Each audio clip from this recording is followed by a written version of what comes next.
chromodynamics (QCD).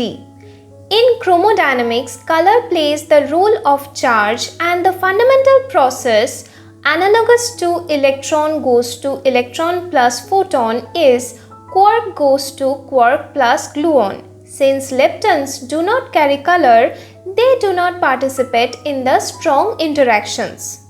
As before, we combine two or more such primitive vertices to represent more complicated processes. For example, the force between two quarks, which is responsible in the first instance for binding quarks together to make baryons, and indirectly for holding the neutrons and protons together to form a nucleus, is described in lowest order by the diagram.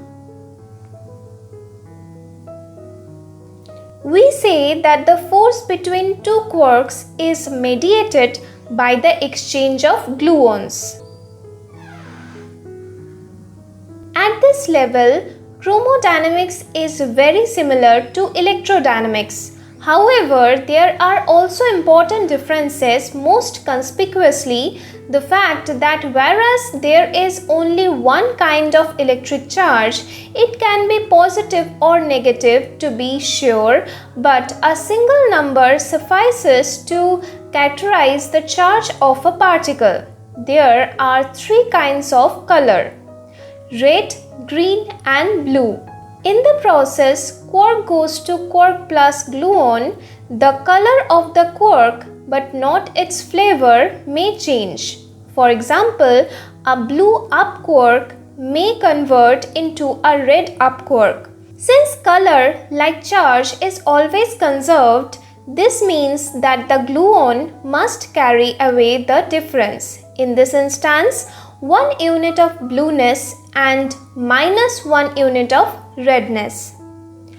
Gluons then are bicolored, carrying 1 positive unit of color and 1 negative unit. There are evidently 3 into 3 equal 9 possibilities here, and you might expect there to be 9 kinds of gluons. For technical reasons, which we will come to in chapter 9, there are actually only 8. Since the gluons themselves carry color, unlike the photon, which is electrically neutral, they couple directly to other gluons, and hence, in addition to the fundamental quark-gluon vertex, we also have primitive gluon-gluon vertices. In fact, 2 kinds: 3 gluon vertices and 4 gluon vertices. This direct gluon-gluon coupling makes chromodynamics a lot more complicated than electrodynamics, but also far richer, allowing, for instance, the possibility of glue balls, bound states of interacting gluons with no quarks on the scene at all. Another difference between chromodynamics and electrodynamics is the size of the coupling constant. Remember that each vertex in QED introduces a factor of alpha equal 1 by 137, and the smallness of this number means that we need only consider Feynman diagrams with a small number of vertices. Experimentally, the corresponding coupling constant for the strong forces alpha is as determined, say, from the force between two protons is greater than 1. And the bigness of this number plagued particle physics for decades. For instead of contributing less and less, the more complex diagrams contribute more and more. And Feynman's procedure, which worked so well in QED, is apparently worthless.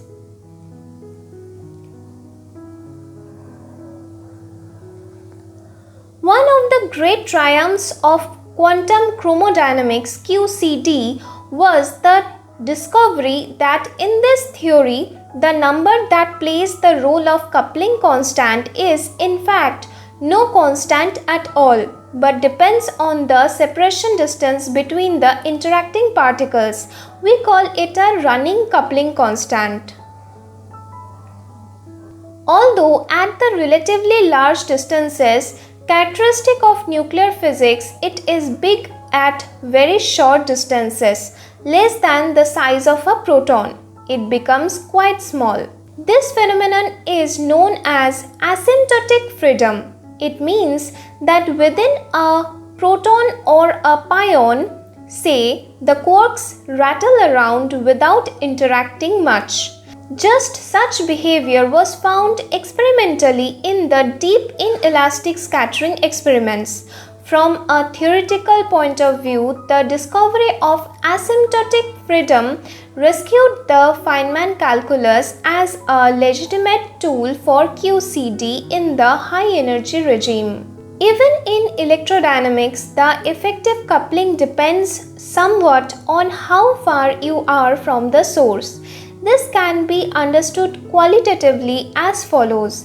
Picture first a positive point charge Q embedded in a dielectric medium, that is, a substance whose molecules become polarized in the presence of an electric field. The negative end of each molecular dipole will be attracted toward Q and the positive end repelled away, as shown in figure 2.1. Figure 2.1. Screening of a charge Q by a dielectric medium. As a result, the particle acquires a halo of negative charge, which partially cancels its field. In the presence of the dielectric, then the effective charge of any particle is somewhat reduced. Q effective equal Q by epsilon.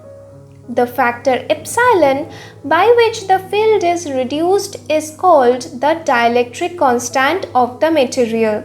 It is a measure of the ease with which the substance can be polarized. Of course, if you are in closer than the nearest molecule, then there is no such screening and you see the full charge Q. Thus, if you were to make a graph of the effective charge as a function of distance, it would look something like figure 2.2. Figure 2.2. Effective charge as a function of distance. The effective charge increases at very small distances. Now, it so happens that in quantum electrodynamics, the vacuum itself behaves like a dielectric. It sprouts positron-electron pairs as shown in Feynman diagrams such as these.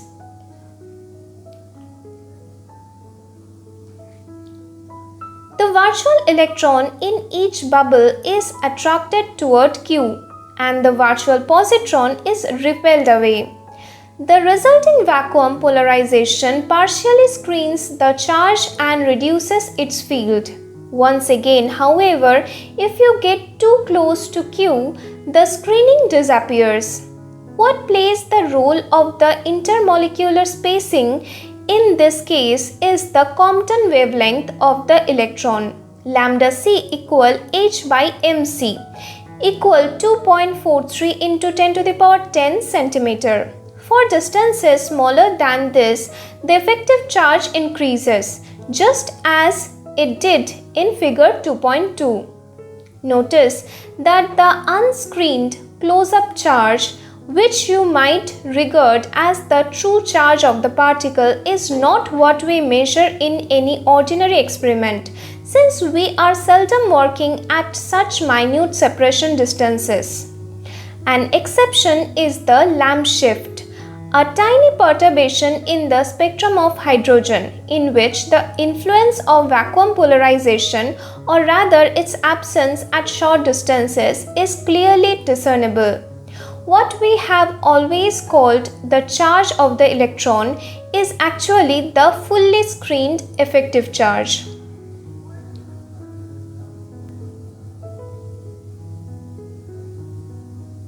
So much for electrodynamics. The same thing happens in QCD, but with an important added ingredient. Not only do we have the quark-quark gluon vortex, which by itself would again lead to an increasing coupling strength at short distances, but now there are also the direct gluon-gluon vortices. So in addition to the diagrams analogous to vacuum polarization in QED, we must now also include gluon loops such as these.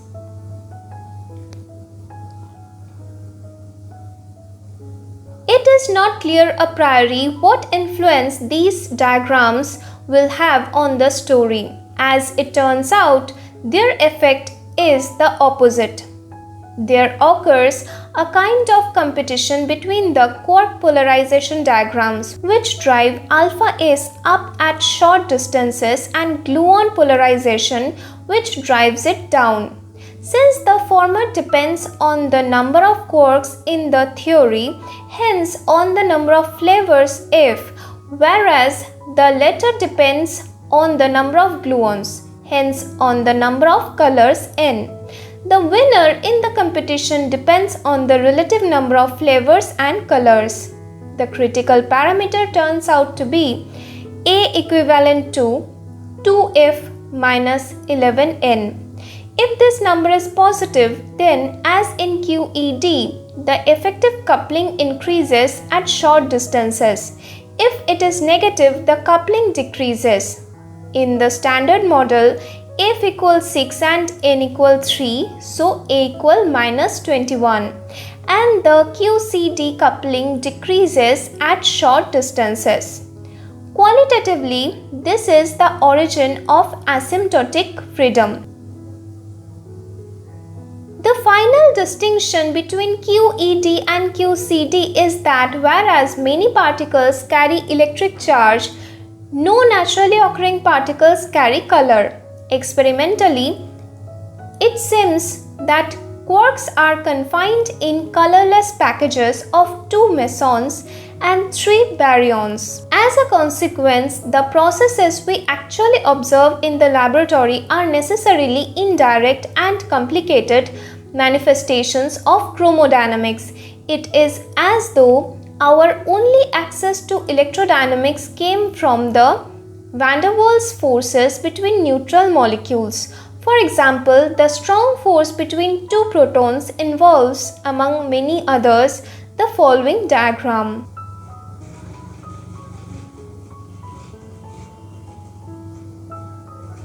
You will recognize here the remnants of Yukawa's pion exchange model, but the entire process is enormously more complex than Yukawa ever imagined.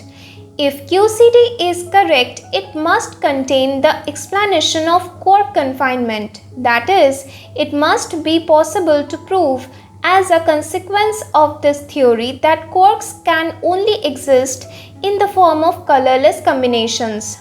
Presumably, this proof will take the form of a demonstration that the potential energy increases without limit as the quarks are pulled farther and farther apart, so that it would take an infinite energy, or at any rate enough to create new quark-antiquark pairs to separate them completely. See figure 2.3. Figure 2.3. A possible scenario for quark confinement. As we pull a up quark out of the proton, a pair of quarks is created, and instead of a free quark, we are left with a pion and a neutron. So far, no one has provided a conclusive proof that QCD implies confinement. See, however, reference 25 in chapter 1. The difficulty is that confinement involves the long-range behavior of the quark-quark interaction, but this is precisely the regime in which the Feynman calculus fails.